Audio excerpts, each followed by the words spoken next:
first speaker, um, Caroline Arruda. She's a associate professor at Tulane University. Her research is at the intersections of ethics, philosophy of action, social and political philosophy. I think she's going to be talking to us about what's her title is Unruliness, what is actually distinctive about human agency.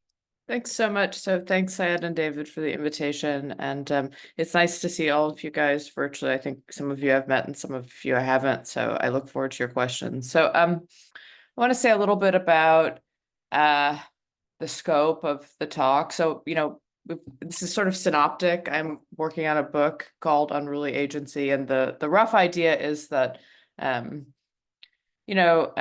being overly focused on the ways in which distinctively human agency expresses this capacity to act for reasons leads us astray in certain kinds of descriptive and normative ways. I think that's not particularly a new thought. The hopefully new thought is that there are lots of ways in which human agency is what I'm dubbing unruly. It doesn't fit well into this picture of rational agency, and that may actually be appropriate for the kinds of capacities that fall within that class. So this is an attempt to justify the idea that unruliness picks out something conceptually or helpfully useful for us.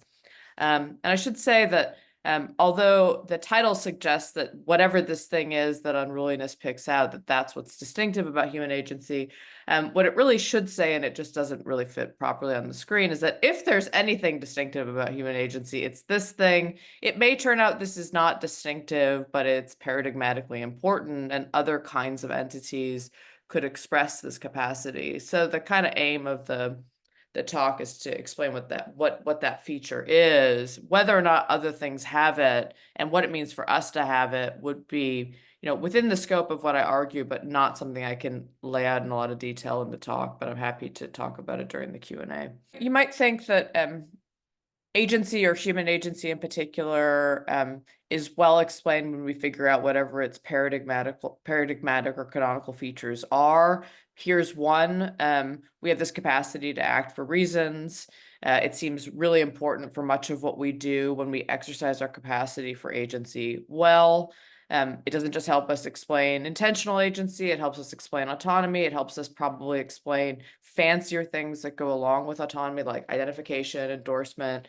It helps us, think a little more clearly about moral responsibility in certain cases, although it surely wouldn't fully answer questions about moral responsibility. So that's a way of suggesting that that's the core capacity we associate with agency. What would it mean to explain it well? Well, I think if you look at, most of the history of the philosophy of action, we often aim to provide a very idealized picture of what that looks like. We have some theories about how far we can diverge from that standard and still count as acting as agents. But the explanatory goal of most of the theories is the idealized benchmark.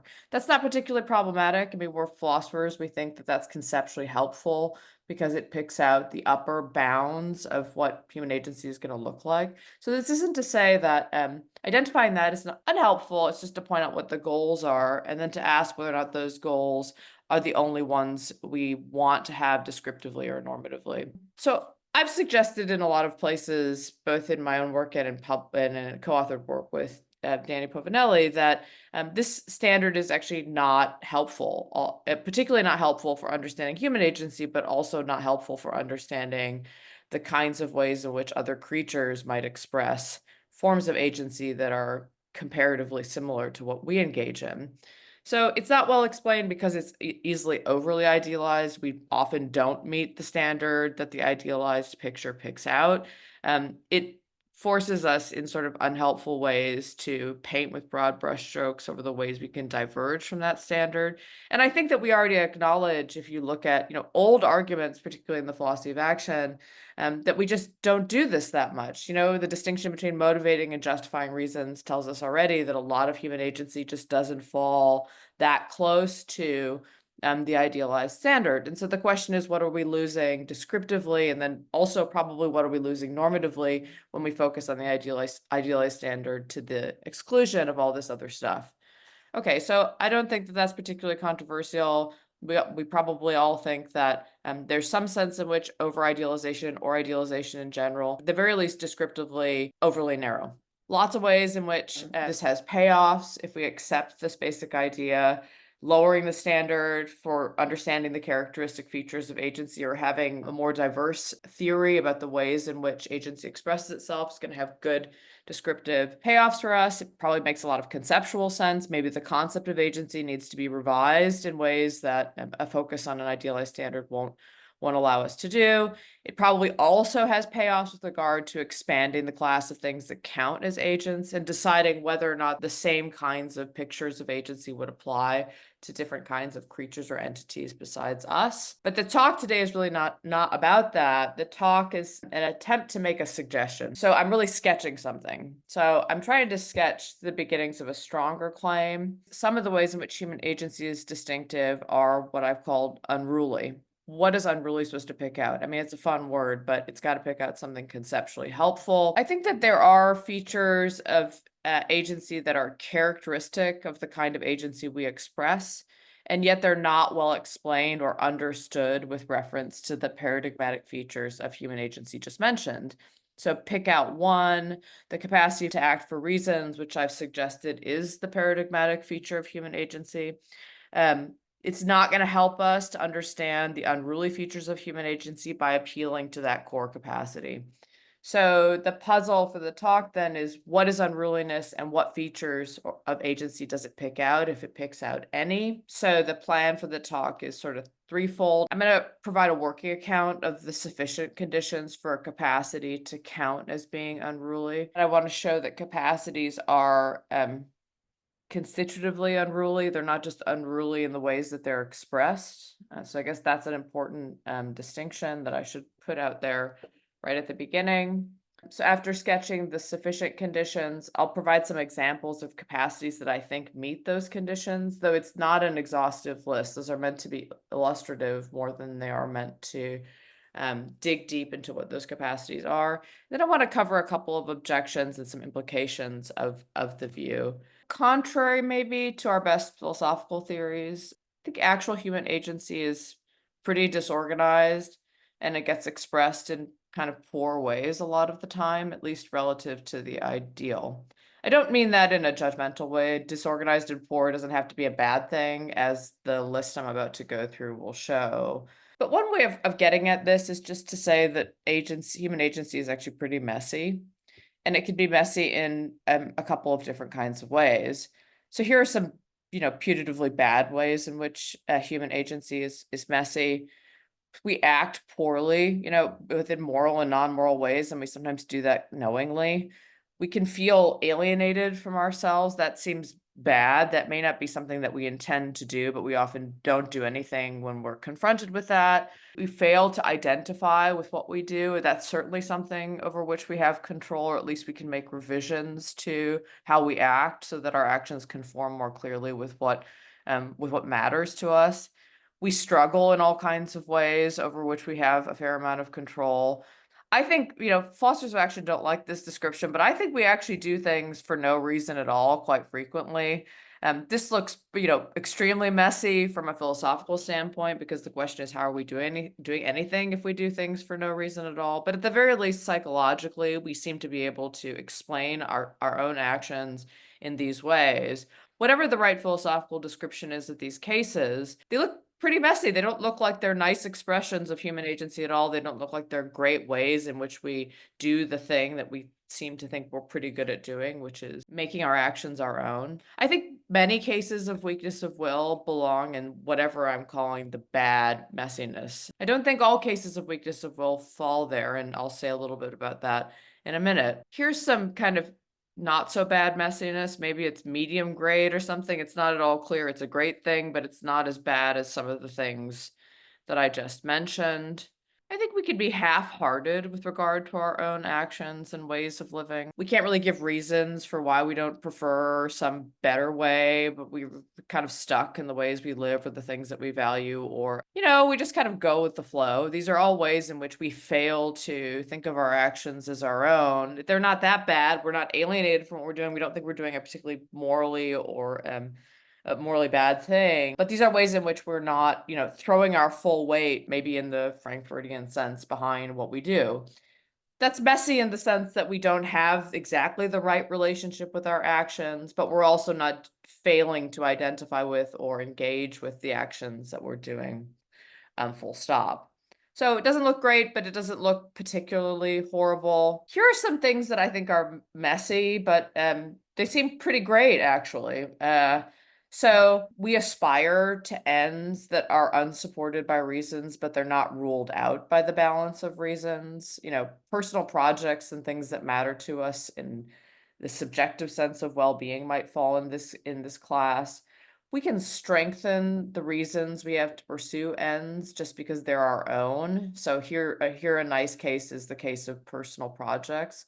Barbara Herman has a nice description of this. She thinks that there are acceptable forms of bootstrapping reasons into existence, and they might come in the context of things that are sort of subjectively important for us. Whatever's going on there, it looks like we have this kind of special agential power to strengthen reasons where the reasons are not grounded in the facts of the matter about the thing that we're doing. It's not well explained by a theory of reasons. It's not well explained by an account of acting for reasons, and yet it seems like a great thing that we can do. I think being willful is sometimes an example of the quote unquote good messiness. So sometimes willfulness is incredibly irrational and it's unwise, but sometimes willfulness is precisely what enables us to do difficult sorts of things. Some of the literature on grittiness and on hope might fall under that heading. A lot of the literature on hope, I think, suggests that hope is not well explained with an appeal to rationality. It's pretty messy, it's hard to justify, and yet it makes good sense from the perspective of how an agent regards not just her own life, but the things that matter to us. So these look like things that are important, things that we do that are characteristic of our own agency and our own relationship with our own actions. And yet it's hard to explain exactly what role they play in a broader theory of what agency is. And that's precisely, I think, because they're kind of what I'm calling messy. Okay, so the other two categories, not so great. I don't want to say really much about them except to note that they're different from the third one. My suggestion is that whatever falls within the category of good messiness on the previous slide, it looks like that these are expressions of agency that cannot or maybe should not be fully explained or understood with reference to the idea of, idealized agency. They don't fit well within that standard. We can't appeal to a theory about acting for reasons to explain what value those things add to being agents. We don't do better at being hopeful or gritty or aspirational by talking about the role that acting for reasons will play in doing that well. So if not, then the question is, what's the right picture of the place that these capacities have in a broader theory of human agency? What I'm going to try to suggest in the rest of the talk is that one conceptually helpful way of understanding what's going on with these capacities is that they're unruly. And they're unruly kind of by design, not because we accidentally express them in ways that make it harder to manage them, or there are weird things about the ways that, we have to approach the action choices that we have that make it difficult to express them well. The idea is that the capacities themselves are important features or expressions of human agency, and yet they don't look like they fit under the category of acting for reasons. So, and if that's the paradigmatic feature of human agency and these things that are distinctive don't fit underneath it, then we have a bit of a descriptive issue. To make this more meaningful and not just, sort of hand-wavy, we need that theory of what unruliness is supposed to pick out. And that's the goal of the rest of the talk. So here's, a working kind of theory. These are, jointly sufficient conditions, the ones that I'm about to mention. It's sufficient to say a capacity is unruly when it meets the following conditions. The capacity in question is not necessarily better understood by making reference to the capacity to act for reasons. And the capacity is not necessarily better expressed or exercised when agents appeal to the capacity to act for reasons when exercising whatever that capacity is. So let me say two things about that because this is kind of a mouthful. So So what's A supposed to pick out? A is supposed to pick out the idea that when we're explaining whatever is distinctive about that capacity, we don't make our explanations more complete or better by saying, well, here you have this particular capacity, say the capacity to form aspirations. We don't have a better theory of what that capacity is by making reference to what it means to act for reasons and pairing that with what it means to have an aspiration. So that's a point about what makes for a good explanation of what the capacity is. The second condition is different. It has really little to do with explaining the capacity and more to do with exercising the capacity. The suggestion here is that whatever capacity we're talking about, it counts as being unruly if, when we think about what it means to exercise that capacity well, it's not necessarily made better by thinking about an agent adding in or appealing to her capacity to act for reasons to make that capacity get better expressed. So to make this a little more concrete, I want to think about some capacities that don't meet this condition so that we see what the contrast class is. That will help open up some space for thinking about what these conditions would mean in practice. We have this capacity to make actions our own, whatever that looks like. There's some debate in the literature about what that is. Here, I think just to have a working idea, we could think of, Frankfurt's theory of wholeheartedness or his picture of identification as one way of explaining what that idea is. But I would also say that Angela Smith's work on how we identify with our own desires might also be a good example of this. Our capacity to make our actions, or I think our attitudinal states, our own, is not an unruly capacity. So why not? Let's try to apply the conditions that I just mentioned to that. Consider the first one. Let's assume that a way of making my actions my own is to endorse them. There's obviously controversy about whether that's the right criterion, but just to have a working idea on the table, let's use that one. Making our actions our own by endorsing them is better understood or explained by thinking about what it means for an agent to act for reasons. So we're better able to think about an action being our own, an action being something that represents, who we think we are or what matters to us when we think about what reasons we have to act in that particular kind of way or to have those particular desires. So we think we strengthen that capacity and we better understand that capacity when we think about how agents might appeal to reasons to do that well. Similarly, I think the same thing can be said of the second condition. And so again, what's the capacity in question? It's our capacity to make actions or maybe attitudinal states like desires our own. The suggestion is we do that by endorsing them, whatever that turns out to mean. It also seems like that's a capacity that's better expressed or exercised when I appeal to my capacity to act for reasons. So if I'm puzzled about whether or not I want to, write a book or a bunch of articles, let's just pick a dumb example, whether or not that's a better representation of how I want to present my philosophical work, I can appeal to my capacity to act for reasons to ask whether or not I'm doing the thing that best represents what I most care about. And maybe one way into that is to think about what reasons I have to do one or the other. By the way, that would be neutral with regard to which kinds of reasons count here and whether or not the reasons have to all be comparable. It should be neutral with regard to that question. Okay, so this capacity is pretty important. This capacity to make our actions our own, not just to act, but to make them our own. Looks like not unruly at all, actually. Pretty well explained and pretty well exercised by appealing to that core capacity to act for reason. The idea here was to think a little bit about these conditions for unruly, sufficient conditions for unruliness, to ask what capacities don't meet them so that we have a clearer picture of the contrast class, and then to use that to motivate the idea that unruliness might pick out something useful for other kinds of capacities that are distinctive of human agency. I want to spend a little bit of time on some of these, but not all, and I think this list is obviously incomplete. Let's start with the ability to make commitments. I think that's the most important one on the list for me, and selfishly, that's because it occupies quite a big chunk of the book manuscript, but I also think that it's a strange capacity. So I actually think this capacity is not well explained or better expressed when we appeal to our capacity to act for reasons. So notice that these conditions do not say that you couldn't appeal to the capacity to act for reasons to understand the capacity in question or to think about how that capacity might get better exercised by actual agents.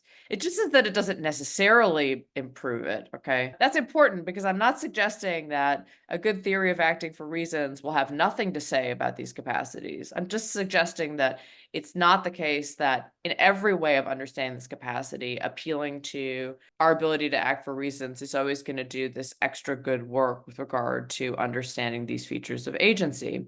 So let's look at commitments as an example of that.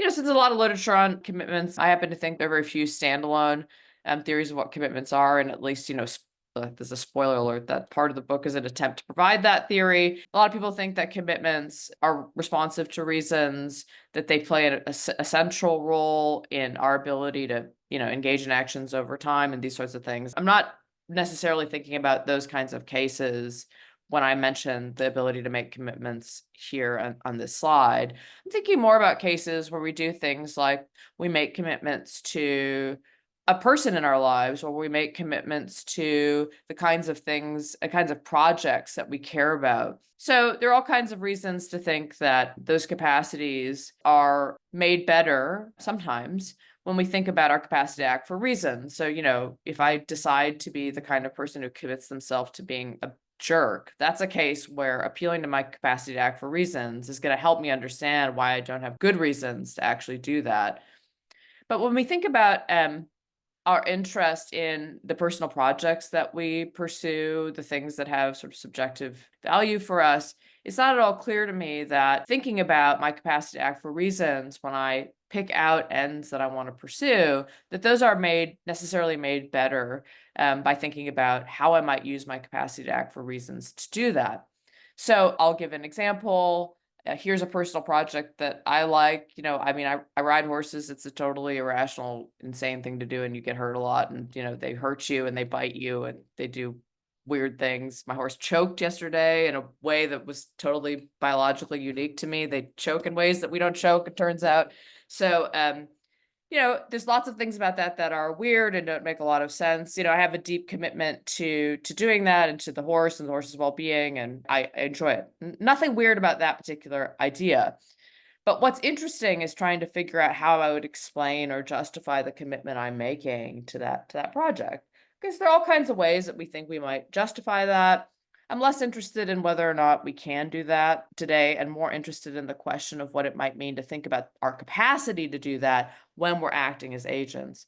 So if the conditions for unruliness are right, I don't think that capacity is necessarily better understood by thinking about how well I do when I act for reasons. I can make a pretty substantive and robust commitment to riding my horse that I don't need to appeal to my capacity to act for reasons to explain what kind of capacity I'm engaging in when I commit myself to riding well, or when I commit myself to taking care of the horse. I probably only need to appeal to have a theory about what matters to me, and that may or may not be explainable with reference to reasons.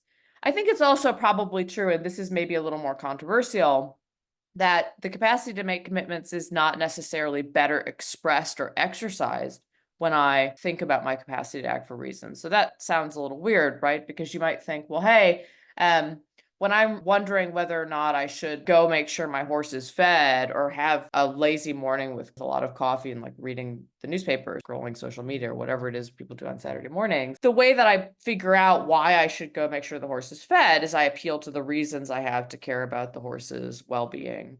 It's certainly true that that way of thinking about what reasons I have to care about the horse's well-being should settle the question for me. But just notice that when I make commitments to the horse's well-being, I actually probably don't.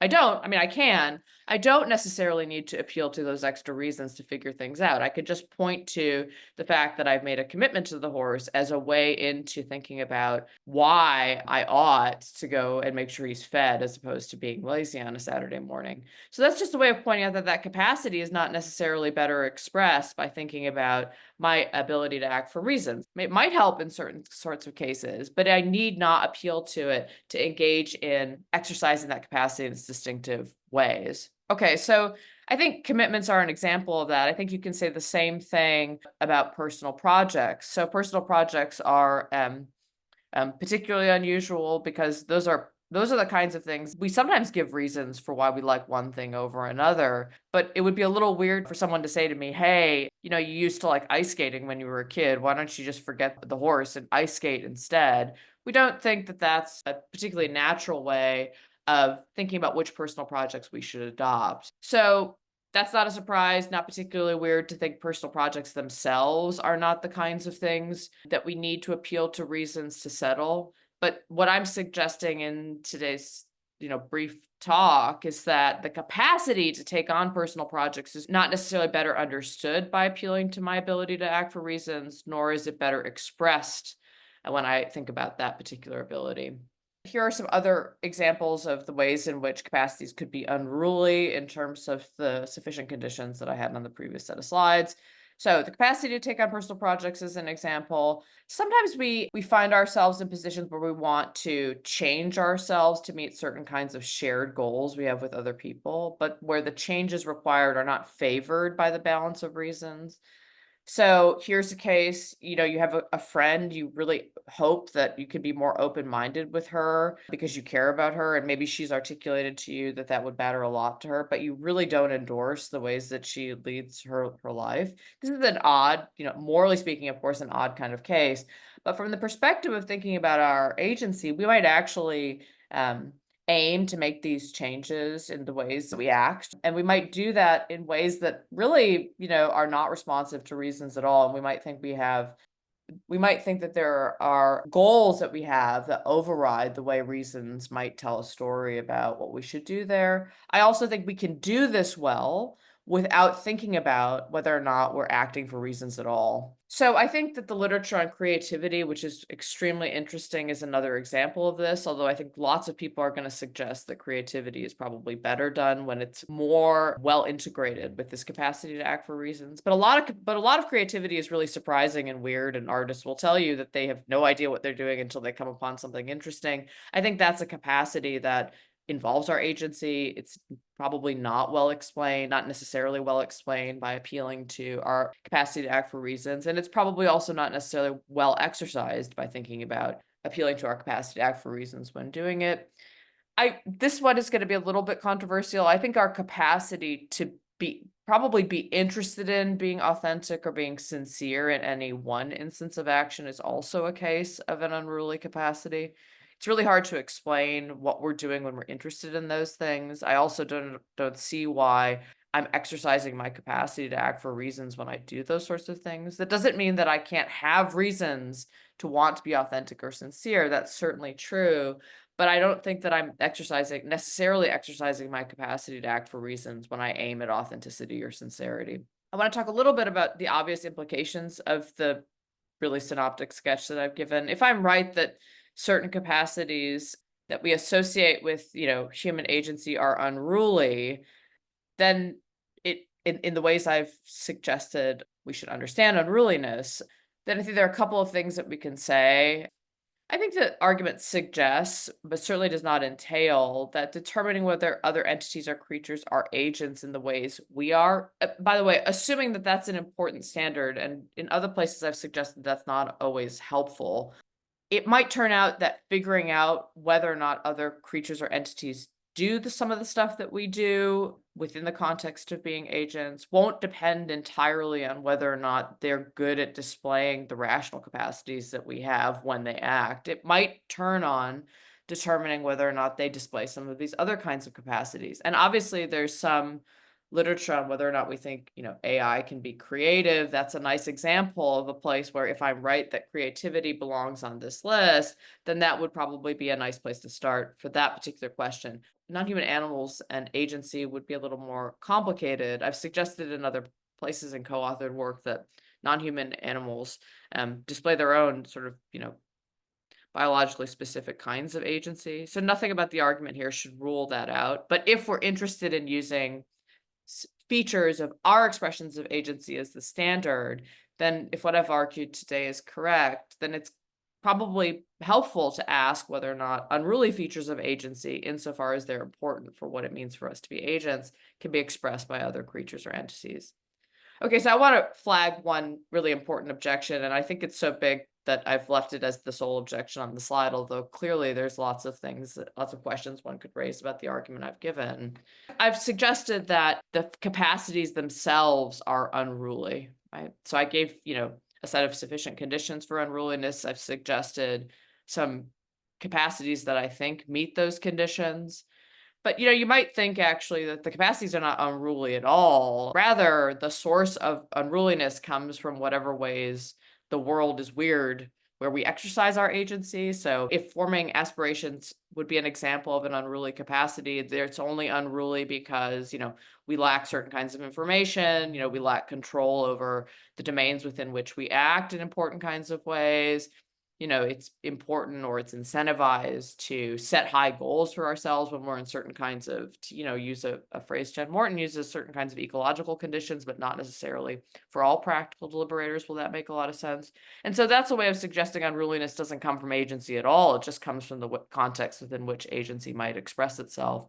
That's not to create a false dilemma between those two options, but you might think that the capacities themselves are not necessarily unruly in the ways described. Okay, thanks so much, and I look forward to your questions. Thank you so much, Caroline. That was really interesting. My question is a sort of a clarification Great. question. Exactly Please. what you meant by responsiveness to reasons is sort of the question, and how that relates to some other ideas. Imagine that there are two people that are very similar. I mean, I could imagine that they, in their unruly agency and their interests, they can sort of talk about things as giving them reasons in a way that maybe people with quite different interests, they wouldn't recognize the considerations to do with horses or what, what it might be, as giving them any kind of reasons to do anything. But given the similarity in sort of tastes and unruliness, so to speak, let's say you and I have shared interest in horses. I mean, we can talk about these things as giving us reasons. I mean, would you be fine with that from your point of view, unruliness, or is it really the case that there are no kinds of reasons that can be given? So, good. No, so thank you very much, Sven. So, let me say a couple of things. So first, I think that we might be able to give an account of the kinds of reasons one could have, pardon me, in any of the contexts that I mentioned when I talk about unruliness. I think that's different or not equivalent to asking whether or not agents, when they exercise those unruly capacities, do better at exercising that capacity by appealing to the capacity to act for reasons. So there might be reasons on the one side. And then there's the question of whether or not the capacity as a thing, let's just call it that, is better expressed when agents deploy another capacity, which is the capacity to act for reasons. And I'm suggesting the second thing doesn't necessarily hold for whatever capacities are unruly. And I should say, this is like, it's a short talk, so you can't get into all the details, but the difference between the first condition for unruliness and the second one, they're quite different. The first condition is about, explanatory propriety. The other one is about, metaphysical propriety or something like this. And I've suggested that unruly capacitors are ones that meet both of them. But you might think actually that a slightly more nuanced claim would be that agents can do lots of things lots of the times by appealing to the capacity to act for reasons. Whether or not they need to is the important point, and that's really more about the second capacity on the list and less the first one. So I mean, that's interesting because maybe actually the first one isn't all that important. It's the second one. Yeah, but so that's a way of saying I agree with your point that we could have, lots of different kinds of reasons to think about the things that matter to us if we're talking about, say, personal projects. But I'm interested more in what the nature of the capacity is and whether or not we need to appeal to our capacity to act for reasons to do that well. And I think the answer is no in a lot of the cases on the list. All right, thank you. Yeah. I was wondering about what your thoughts are about the potential regress of reasons. Yeah. Right. Yeah. So if I say, well, the reason that I want to come to this talk is right, and I give a couple of reasons. I want to learn what you have to say. I want to live up to my commitments. And then someone says, oh, well, why do you want to learn what she has to say? And I give another reason. Then they give another reason. Eventually, on pain of infinite regress, you ground out. So I was wondering, in light of that, whether in some sense all of our capacities have to be grounded in something unruly. Good. It I sounds love like you already that. got an answer on this, but yeah. So can you help us through that? Yeah, great, Eric. Thank you so much. I love that question. So I guess I would have to say, if you take the regress story seriously, you would have to say yes. But this gets back to whether or not we think that a story about which reasons can be given and a story about what it means to engage in giving reasons are equivalent. And I think they're not. I'm more interested in the second thing, and whether or not when agents deploy some of the component capacities characteristic of agency, they need to deploy the thinking about what reasons they take themselves to have. And I think that the answer in the unruly cases is no. But now that, with that said, a more sort of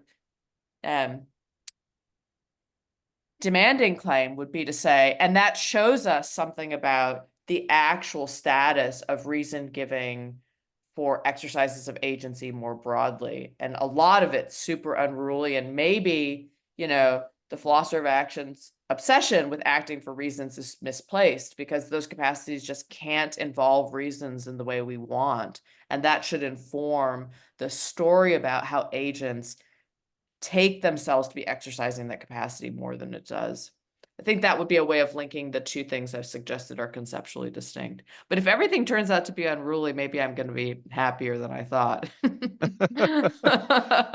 All right. So just to make sure I understand it. So you're really drawing a sharp distinction between kind of what reasons there might be metaphysically or ethically or axiologically or something like that, right? Right. And how the agent conceives them themselves or conceives of the actions in terms of the reasons that they could give. And it's your primary claim is really more on the second issue. Correct. But there could be ways to link over to the first. Yes. Correct. Yeah. Okay. Yeah. I have to say, I haven't thought as much about that second point, but I think there might be an interesting way to do that. So I really appreciate that question. Thank you.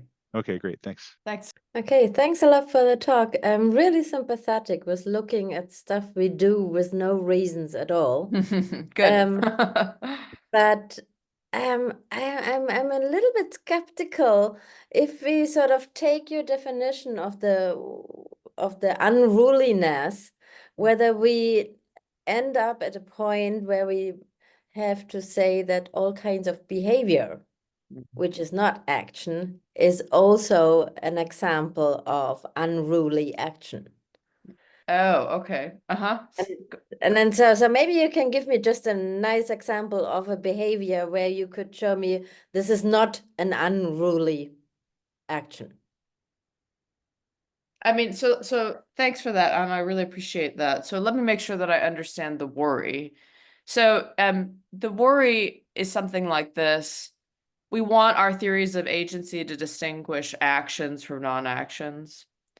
If unruliness is a serious feature of a theory of agency, it better not include behaviors in the set of things that are actions. Okay, so I think that that's an entirely reasonable kind of worry. So let me say two things in answer to that. First, I don't want to suggest that unruliness tells us a story about which things are actions. I actually think that, the Davidsonian picture is the right one. Okay, so we've got to, with some caveats. Okay, it's not like I don't think it's all right. There's all kinds of issues, but I think the story about,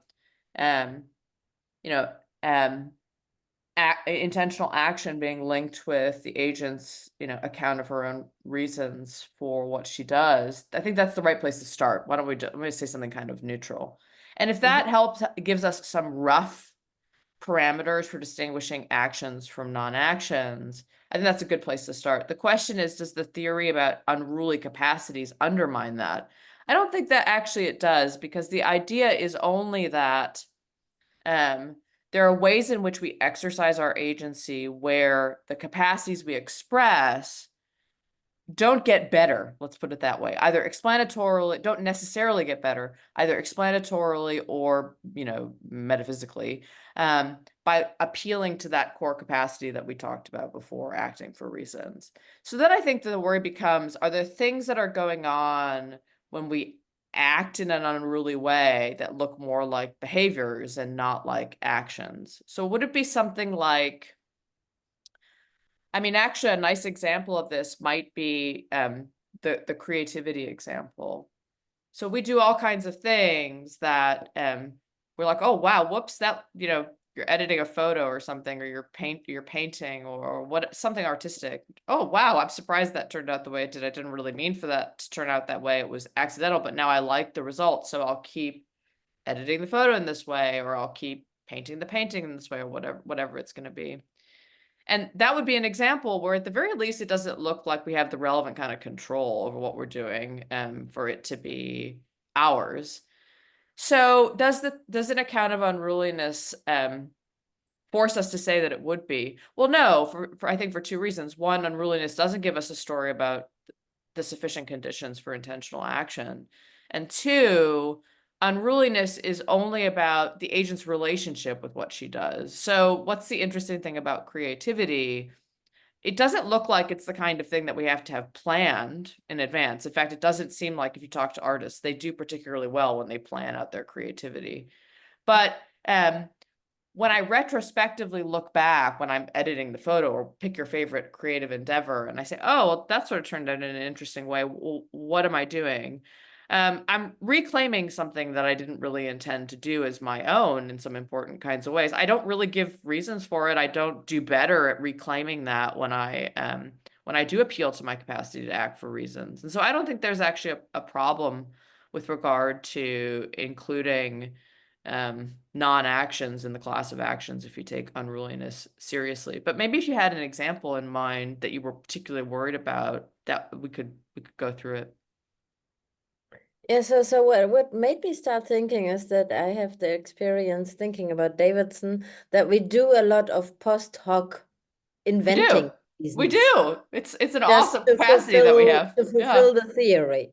So you do Ah, something, but you had no reasons to do it. But if you give good. the reason explanation game, then you Oh, say, good. but I'm Good. sure I did have this reason, but you didn't. Good. I mean, so I agree with that. I think elsewhere in print, I've suggested that, you know, not having this endorsement relationship with our reasons is perfectly okay to count as acting for reasons. And it doesn't have to be explicit. Agents don't have to endorse the reasons. That's part of what makes acting for reasons itself actually extremely diverse. And not at all the way, we typically think Davidson described it. So I agree with that. I think that we probably do. We act for, no obvious reasons at all, but that doesn't mean that we don't have reasons that, do the relevant kind of motivational work in the Davidsonian sense. So I don't want to suggest this kind of toy view where acting for reasons involves something so highbrow like you described at all. I think we should, at least what I've suggested elsewhere is that capacity has a pretty minimal set of conditions for its proper expression, and taking that more seriously gets us closer to thinking about the actual diversity of agency itself. And I think the same thing should be true about unruliness, honestly. So there could be a behavior of mine, and I would say post hoc, that was an unruly action, but I could be wrong. Yeah, of course. You could tell me, no, this was just a stupid behavior of you, and now you want to be proud of the result. That's why you tell me this is an unruly action.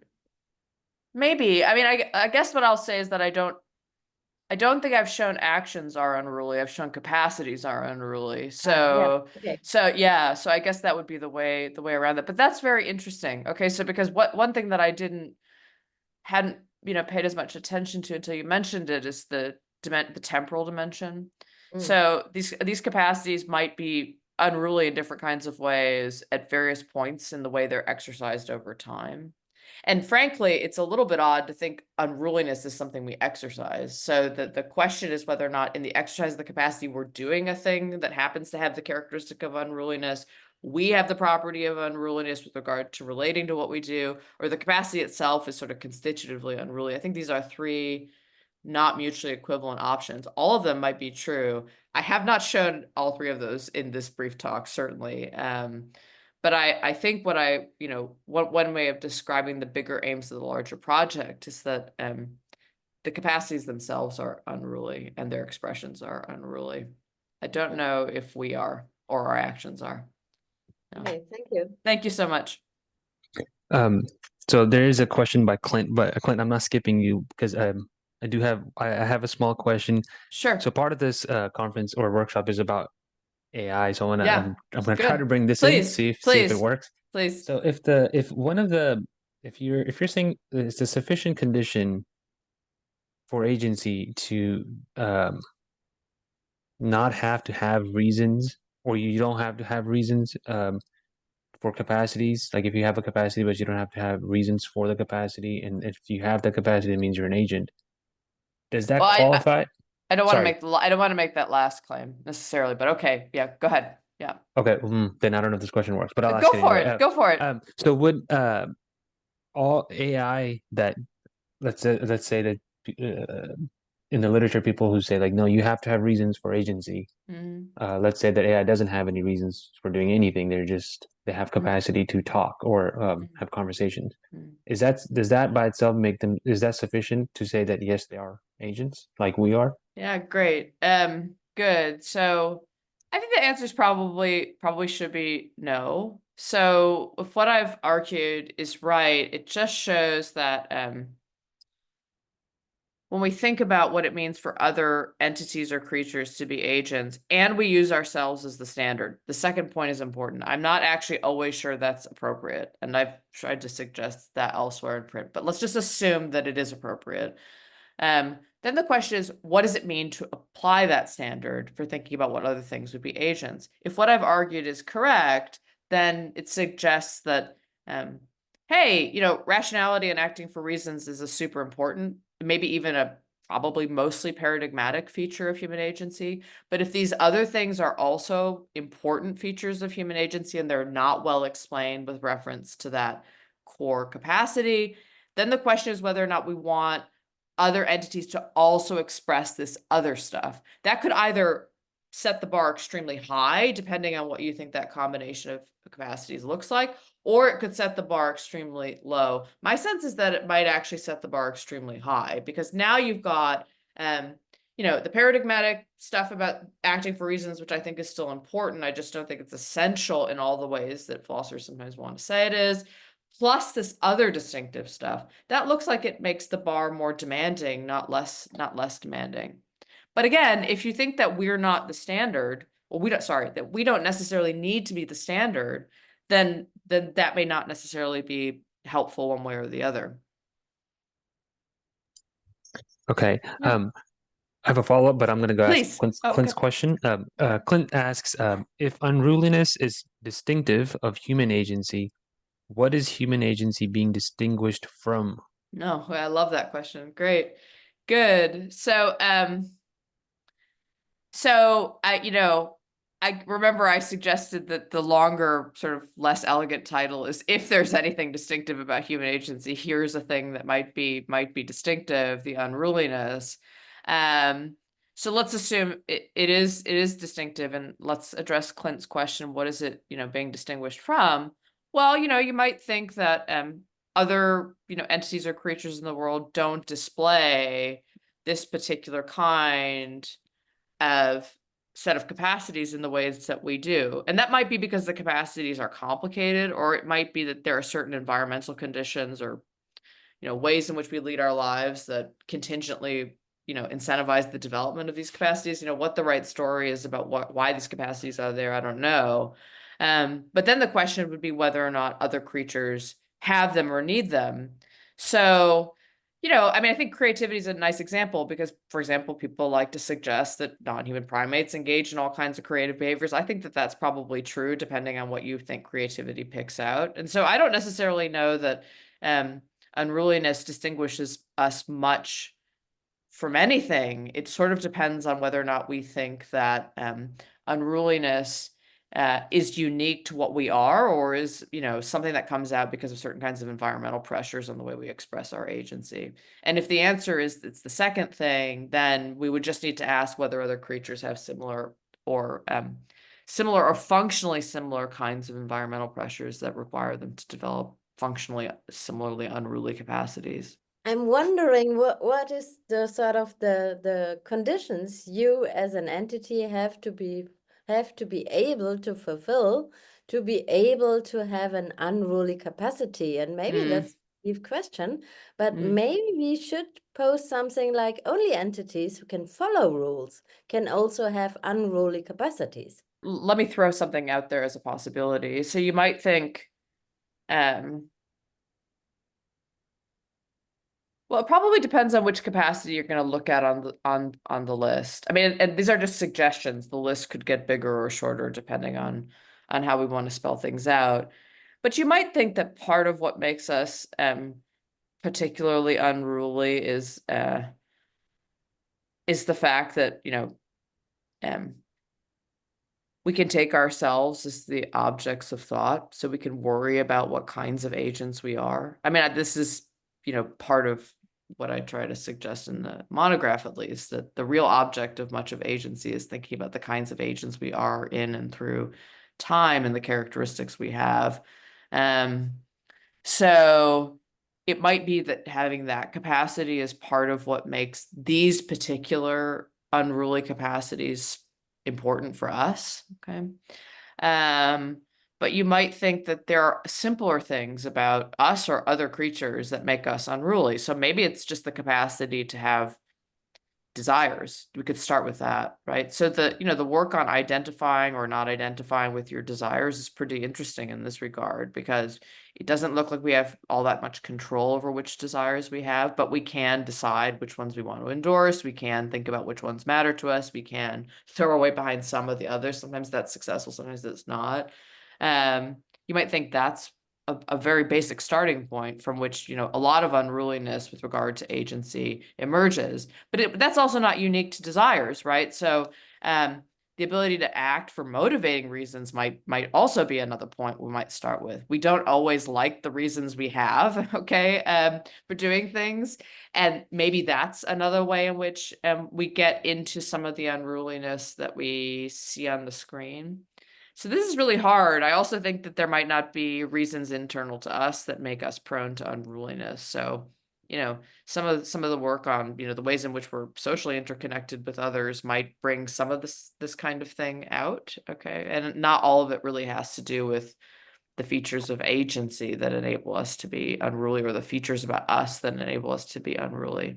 But I like that question a lot, Anna. Thank you so much. So maybe it has to do something with the expectations we have to handle. So Maybe. if all the people always ask me, you have to act for reasons, or you always ask about why did you do so? And then you get this sort of thing, I don't want to fulfill this rule of giving reasons.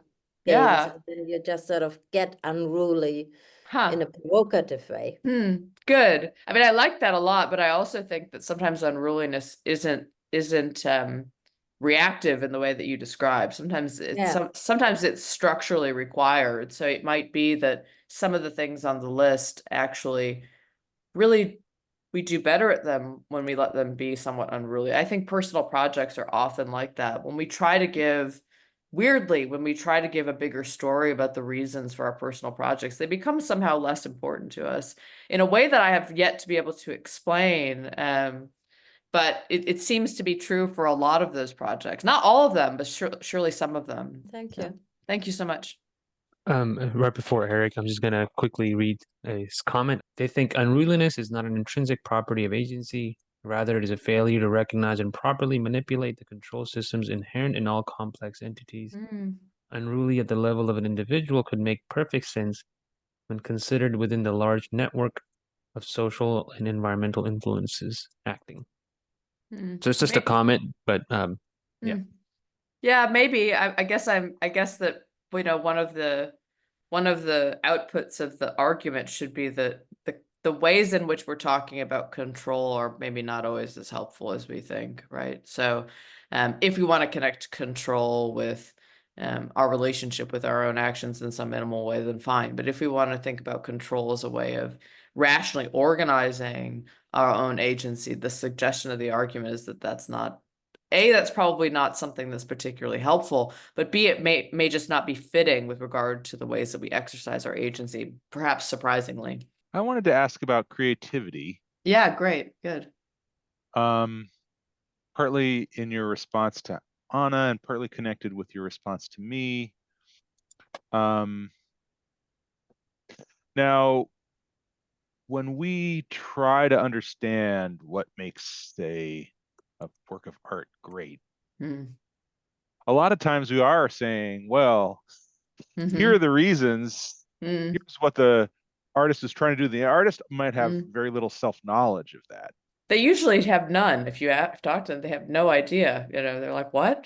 But anyway, we tell a story in which, you know, kind of in the ideal, never realized case, every single stroke of the brush or every single word chosen by Shakespeare or whatever, you know, turns out to have an excellent reason why it was done exactly that way. Right? So the artist has no particular great insight about that. But, and here's where it kind of ties back to what I was thinking about before. If we're interested in reasons that the agent could or would provide, then art kind of falls out. Right? Creativity seems unruly.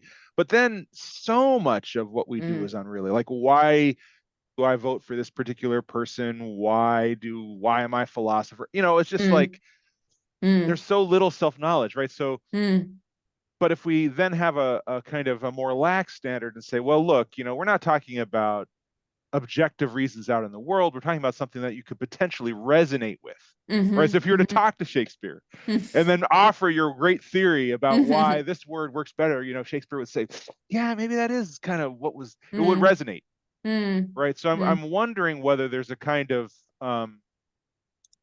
there's a weak understanding of unruliness in which almost everything is unruly because we have so little knowledge and control of our full reasons for doing things. And then a strong sense of unruliness in which even creative activity wouldn't be unruly because it's ideally explainable in ways that would resonate with the person in question if, you know, in ideal circumstances or something like that. Great, Eric. Thanks so much. Yeah, good. So I think the weak understanding is probably true. The question is whether or not that's what I'm trying to pick out. And I hope the answer to that is probably no. So let me try to say why the weak understanding is not what I'm aiming at. So the question is whether or not when we're trying to understand the bits that make up human agency, I mean, just forgive the metaphor, but just to make it a little bit concrete. When we talk about the component capacities that agency involves, here, some of them I've suggested are unruly. So what does that mean? It means that, you know, we're not going to get a good explanation. We're not necessarily going to make that capacity better vis-a-vis its exercise by the agent herself appealing to her capacity to act for reasons. Could she? Sure. Is the capacity going to be more characteristic or better expressed? Not necessarily. So this would, I think, rule out the weaker sense, because lots of capacities are going to be those that are actually made better, both explanatorily and metaphysically, by appealing to that capacity. So I gave an example, and that's, you know, endorsing our actions. I think that's a case where probably in almost every case that's going to be true. Maybe there's some counterexamples. As a philosopher, I should be more careful about that. But I think mostly, you know, from the perspective of explanation and a metaphysical understanding of that capacity, appealing to the capacity to act for reasons is always going to be helpful. Okay, so what about the stronger picture? So like maybe nothing would be unruly on this picture, because we can always, you know, do the thing that you mentioned, which is agents can figure out, they can be sort of prompted to figure out what resonates with them. And that's a story about reasons. That's, you know, not particularly unusual. It aids us in self-reflection and these sorts of things. The question is whether or not we're appealing to counterfactual, you know, idealization conditions that don't apply to the actual agent. And I think that the answer is yes, we can always do that. But when we're interested in actual agency, which is what I'm interested in, I think that the precise expression of some of these capacities is mainly unruly, insofar as when they're actually doing the thing, they don't necessarily need to appeal to the capacity in question. Could we do it after the fact to make it better? Sure, but it's better with regard to what? Not better with regard to the capacity in question, but better with regard to the agent's self-understanding. So I hope that's a way of avoiding the overly strong reading, because you are right. You don't want the weak reading because it becomes empty. You don't want the strong reading because nothing falls into it. So I'm trying to suggest that maybe there's like actually a middle ground that is where I want to shoot for descriptively. Right. And I'm also thinking that, say with a Shakespeare case, you might say, well, look, 1/2 of your conjunctive condition might be met, but the other half might not be, right? So it's in a sense better understood. Yeah. Shakespeare is better understood once you see all the reasons. But if Shakespeare were actually thinking those things, the capacity would not be better exercised. Oh, yeah, good. That's really helpful. That's a great yeah. example. Yeah, thanks. To follow from, not from Clint, but from Safer on Clint's question, he says, would it then be a form of anthropomorphism, on your view, to read commitment into the behavior of some non-human animals who stick together, quote unquote? And then one by Anna, sorry, I'm not going to try to butcher your name, but Anna, she says, why do we need reasons for actions or for rules of actions? How do you distinguish unruliness and unreasonableness? So with regard to the anthropomorphism, I certainly want to avoid that, because as I've suggested, there might be reasons to think that using us as the standard doesn't make good descriptive sense. I think particularly for non-human animals, but let's just say in general, it may not make good descriptive sense. So I don't want to use my story about, say, the ability to make commitments and use that necessarily to explain what non-human animals do at all, because that would set the standard too high, and sort of not just too high, but sort of in a descriptively inappropriate kind of way that doesn't answer necessarily the environmental demands that those creatures have. Part of the puzzle about other forms of agency, and probably part of the puzzle about our own, is figuring out the range of expressions for that capacity for that particular species. For us, the ability to make commitments has a certain kind of range that makes sense for us as a species. I think maybe it might be somewhat different for different kinds of non-human animals, right? So I don't want the view to endorse anthropomorphism, but if we do think we're the standard, then maybe it does, but that just comes from thinking we're the standard. It doesn't come from anything particular about what I've suggested. So the second question, if I could just summarize it, because I know we just have, I think, 1 minute left. The question is how you distinguish unruliness from unreasonableness. So, if the conditions I've proposed are correct, first of all, I think that's a great question. If the conditions I've proposed the decision conditions are correct, then the suggestion is merely that appealing to our capacity to act for reasons doesn't make these things better. Could it help some of the time? Sure, but doesn't necessarily make them better. Sorry, pardon me. It doesn't necessarily make them better. That doesn't mean that some of the time we might not want to appeal to that. So unruliness could be reasonable. It just need not be, okay? That doesn't necessarily suggest that it's always unreasonable. It might be not amenable to rational explanation. So I don't think that the capacity to take on personal projects is unreasonable. It's just that we can't always give a story about reasons that appeals to reasons that fully explains what it means to engage in that capacity, and probably what it means to do it well. And then similarly, I don't think that the capacity to act for reasons and expressing that in a range of ways necessarily entails that capacity is also always reasonable. The distinction between motivating and justifying reasons shows us that that's true. There's lots of motivating reasons that are not justifying reasons. That doesn't mean we're not acting for reasons. It just means we're not acting for good ones. A lot of the time, that's unreasonable, okay, from the perspective of what reasons there actually are. And we don't think that's a puzzle for understanding the capacity to act for reasons. But I didn't catch the name of the last person who asked the question, but to thank the 2 people who were in the chat. We are out of time. This was a really great discussion. Thanks so much. Yeah, no, thank you, Caroline, for being here.